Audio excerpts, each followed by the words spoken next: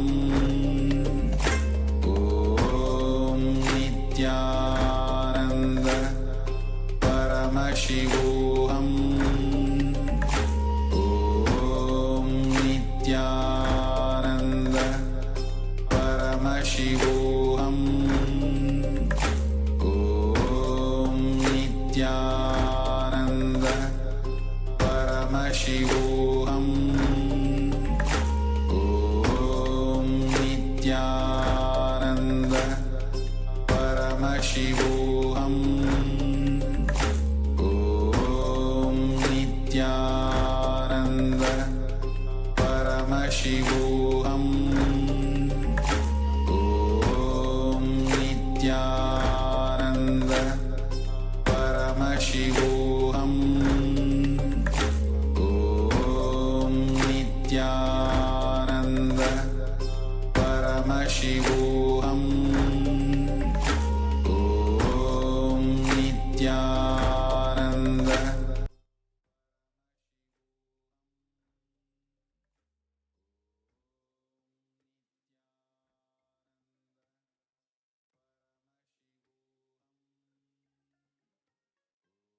Now, you can verify your power manifestation, the pulse rate of yours. Now it's time. You can share your experience of this power manifestation in social media with the hashtags #KAILASA, #Paramashivoham, #Nithyananda in whatever the social media platforms you have. You can share your experience by recording the video, by sharing your testimonials.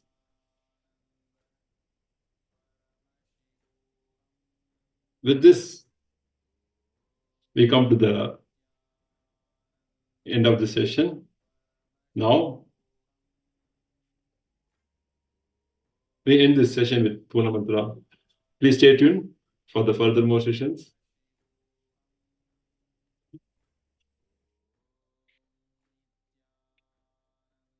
Om Purnamadah Purnamidam Purnat Purnamudachyate Purnasya Purnamadaya Purnamevavasishyate Om Shanti Shanti Shanti Hari Om Tat Sat Sarvam Bhagavat Sri Nithyananda Paramashiva Padkarpanamustu Om Nithyanandam. Thank you so much. We'll be right with you for the next session. Nithyanandam.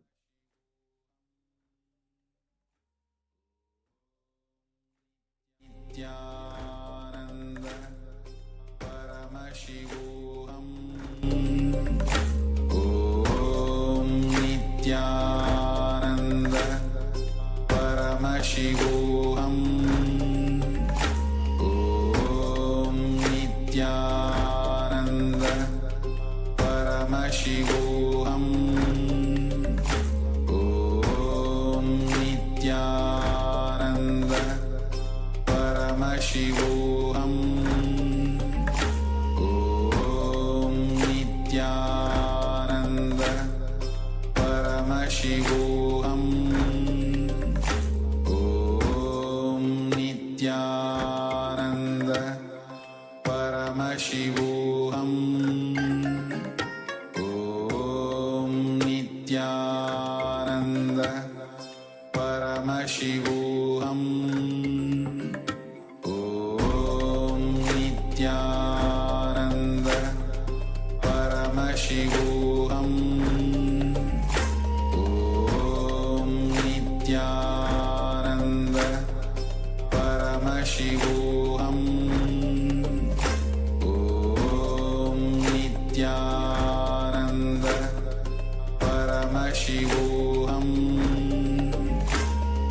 Om Nithyananda Paramashivoham